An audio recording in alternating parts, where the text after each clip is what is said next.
Welcome back to the wee sessions. It's been a while since we last seen you, but it's good to have you here with us. We're back for a one-off special with our good friend John Gerard Fagan. Now, John Gerard has recently returned from Japan and has written a book about his experiences there. John, if you'd like to introduce yourself and give us a wee bit of background and also an introduction to the book that we're going to discuss. No problem. Thanks for having me back. So my name is John Gerard Fagan, as you said, and I'm the author of Fishtown. I was in Japan for almost 7 years, and that's where the book comes from. I was living in Scotland, and it was 2013, and things weren't working out for me in terms of employment. So I decided to take a chance by going to a different country, and I ended up being Japan. So why did you choose Japan? it was random. It was. So it could literally have been anywhere. Could have been anywhere, exactly. I was looking for jobs at 3 a.m. It was looking all over the world, actually. I looked down in London first, and I'd done 2 interviews down in London, but didn't get anywhere. So I seen a job teach English in Japan, and I'd done a TEFL course before.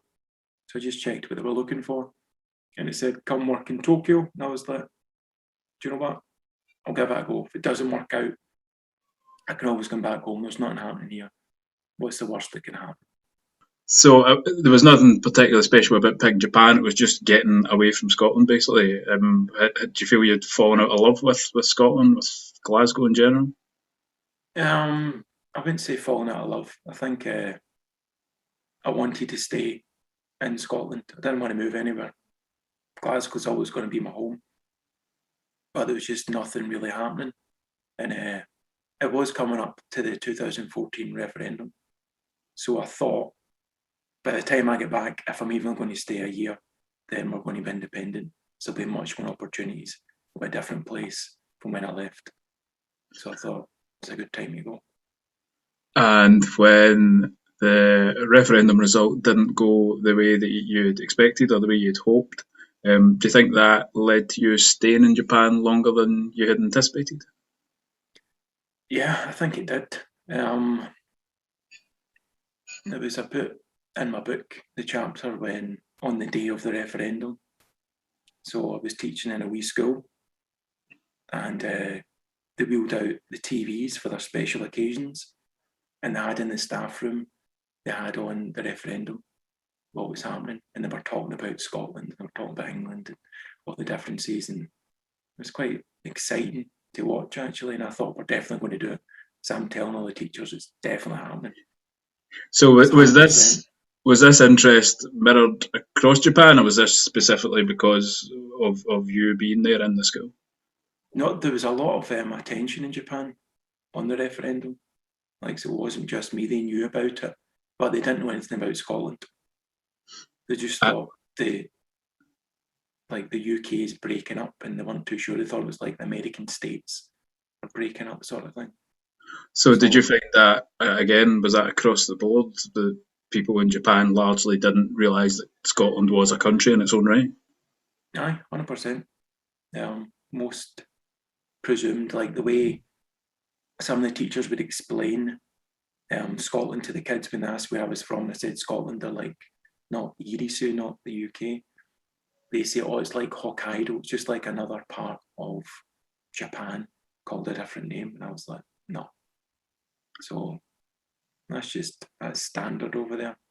But did you see that as part of your role as a proud Scotsman to educate them? Aye, because it annoyed me. It's like, I don't want to be called British or English. It's like, at the start, I'm like, all right.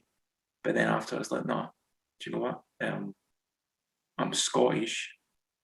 And especially doing the referendum on the day I was telling everybody about Scotland, the differences and why we're going to go independent.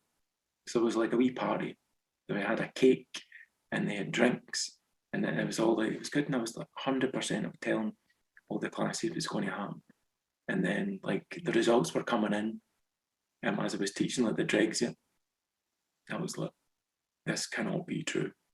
So you were actually having teach classes as the results were coming in?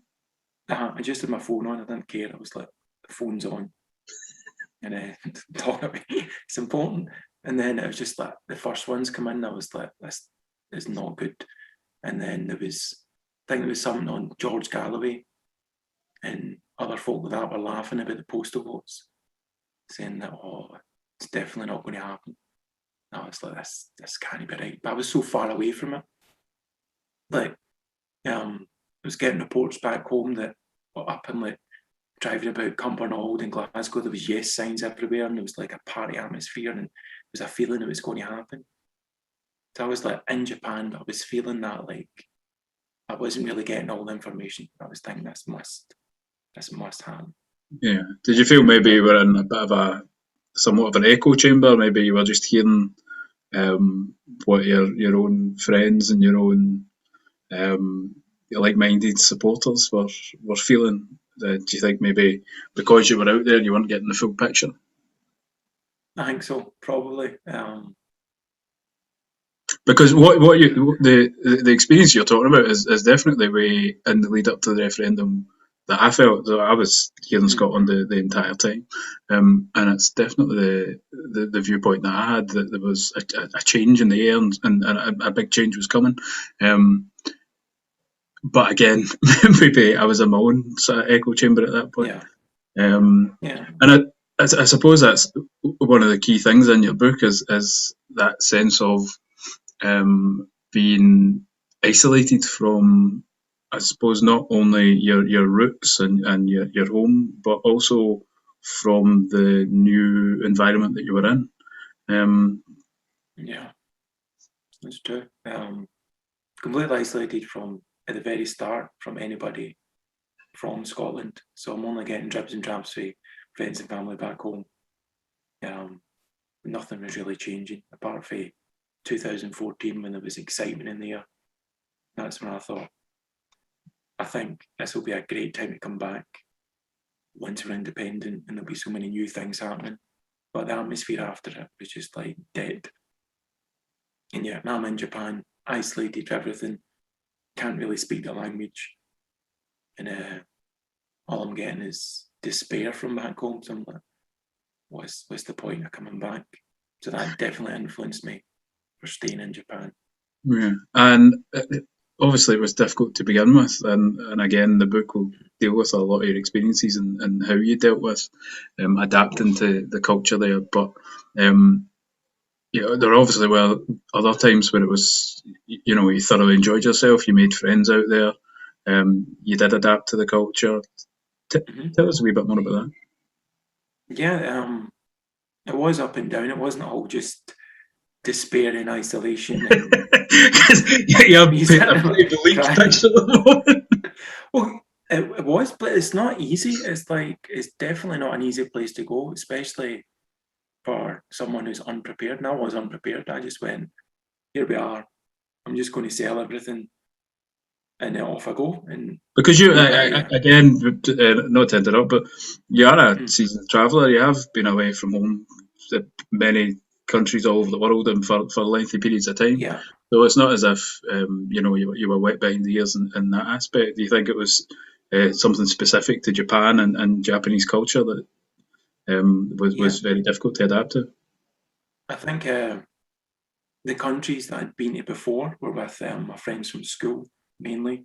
So there was always about 4 of us that were going travelling, and we just stayed in our own wee group and experienced it together. It goes for like happiness is only real when it's shared. That quote, and that's what I'd done before. Japan was the first time I was like, everyone else had settled down and started their families and bring long-term relationships, and I was like, right, okay, off I go again, but this time by myself. But I did not expect to be in a tiny little village. As a brave decision to make, to completely up sticks and go alone, go solo. You'd mentioned that you were going to Tokyo, so how did you end up in this small town? Well, I done the interview, went up to Edinburgh and done the interview at a hotel. And the woman in the interview said, where do you want to go in Japan? After she said, you've got the job. And I said, Tokyo. And she's like, that's fine. I'll just pencil you in for Tokyo. And you'll get your phone call later on to confirm it. And then a guy phoned me later on saying, yep, you're going to be in this branch and all this stuff. And if you can go to the Hamamatsu office at the start for your induction, and then they'll give you your town and where you're going to be. So I thought it'd be in some suburb in Tokyo. So that was me. I was all planned for that. I do the induction and they give me a town name saying you're in Yaizu. I was like, okay, where's this? Didn't have a phone or anything yet, so I was kind of blind to that. But I went on the internet, I was Googling it, and I was like, this is nowhere near Tokyo. Literally nowhere. So How far away was it? So I was about a 40-minute walk to the train station, and then I could get a local train to Shizuoka, and then from Shizuoka City, I could get another train. I could get the bullet train or 3 other local trains into Tokyo. So round about 3-4 hours. It's quite a distance. Yeah. Particularly, for someone who has lived in and around Glasgow most of their life, I imagine it's a big enough culture shock going to Japan, but to then go to a fairly small town, even that again is another thing to contend with, particularly being on your own. So, was there many other foreigners or British or European people there to help you? Yeah, well, I made some friends in the induction, and then everyone gets sent to their different towns. But in my town, there was a guy called Sad, and he was in Surrey from England. And there was an American guy, Steve, as well, and he was from Florida. So there was the 3 of us were in that town, and we shared all the schools in the area. So yeah, it was luck, I guess. I got on with them really well, and it was my main point of contact with anybody. And when you started out there, the book, I believe, has been born out of basically notes that you were making on your phone by yourself. Were you intending to write a book, or has this kind of been a happy byproduct? It's definitely a byproduct. I wasn't planning to write a book about this. I'd kept a job. Because it's an incredible story, the kind of disillusioned with life in Scotland. You went off travelling all by yourself, set up a new life in a foreign country. It's a really inspiring read. Yeah. Oh, I said I'd done journals before going travelling, Australia and Thailand, but I didn't keep one in Japan because I thought there's no point I'm living here. It's not like a wee travel story to keep. I went to this place, I went to that place.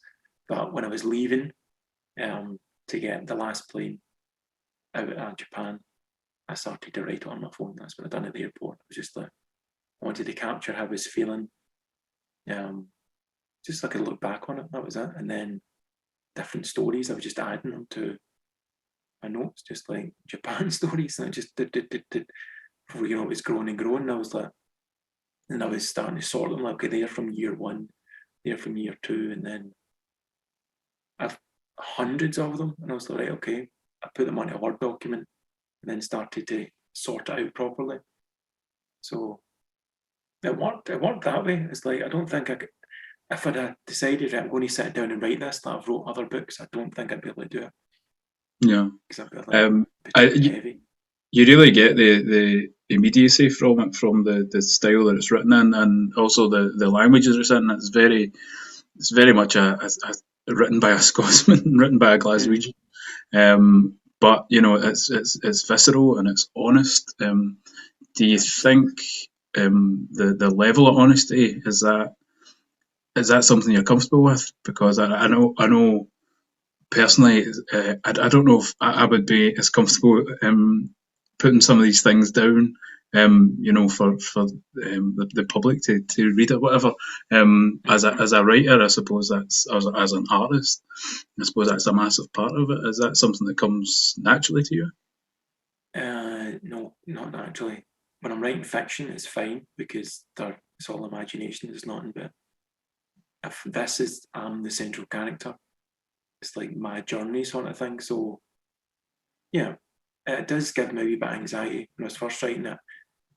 When I wrote it, in fact, when I first wrote it, it didn't because I didn't plan on sharing it. It's just like, but then when I sent it off and then it got accepted, I was like, oh, wait a minute. People are actually going to read this now. So it's a wee bit.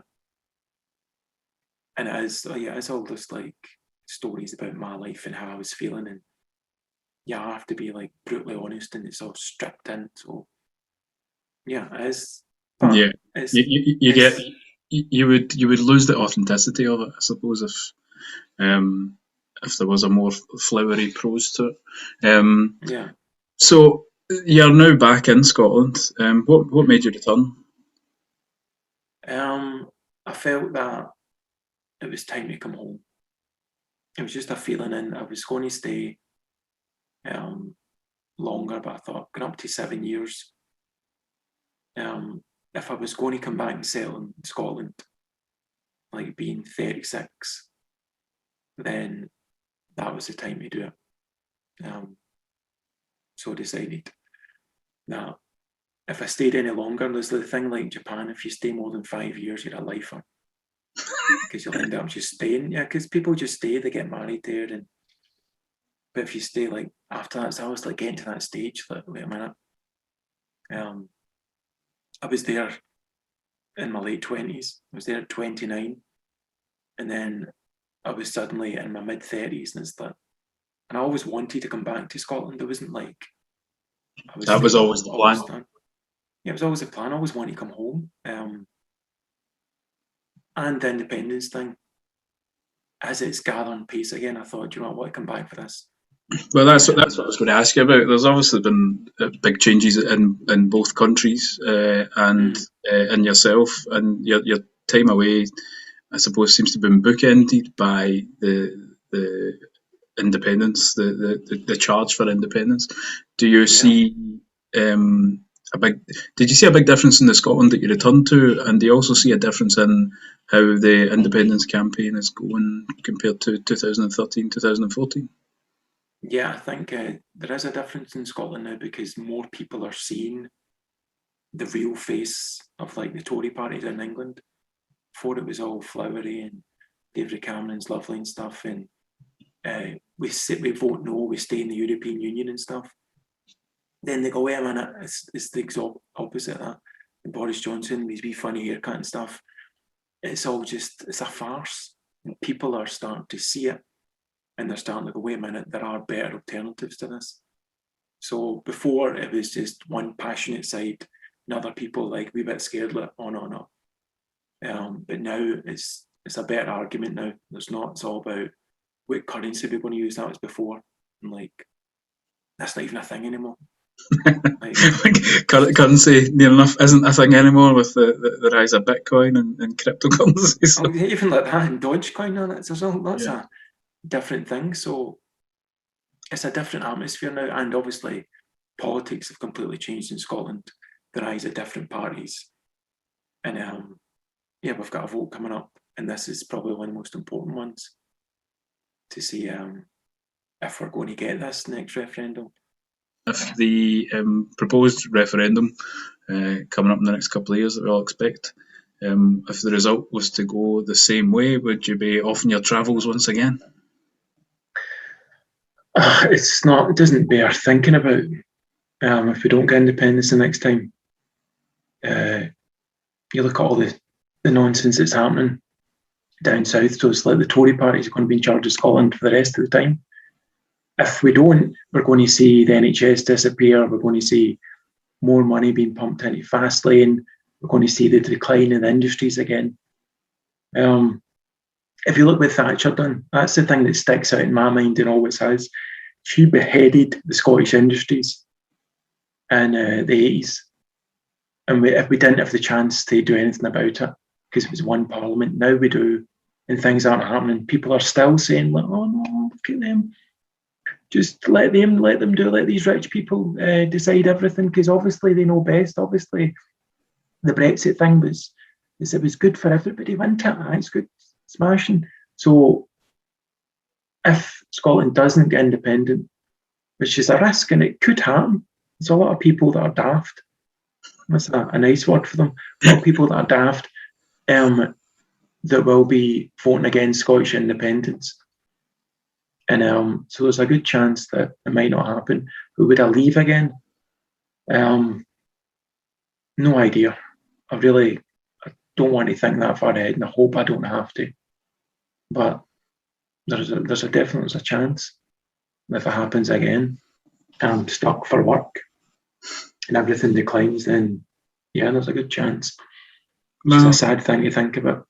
Hopefully, with this being your debut book, hopefully it goes very well, and you won't get stuck looking for work ever again.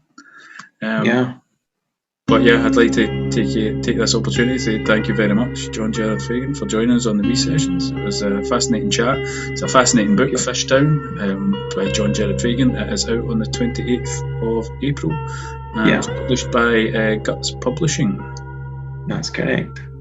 And thank you very much, everyone, for taking the time to watch our video, and hopefully we'll be speaking to you very shortly in the future. Take care. Thank you. Bye.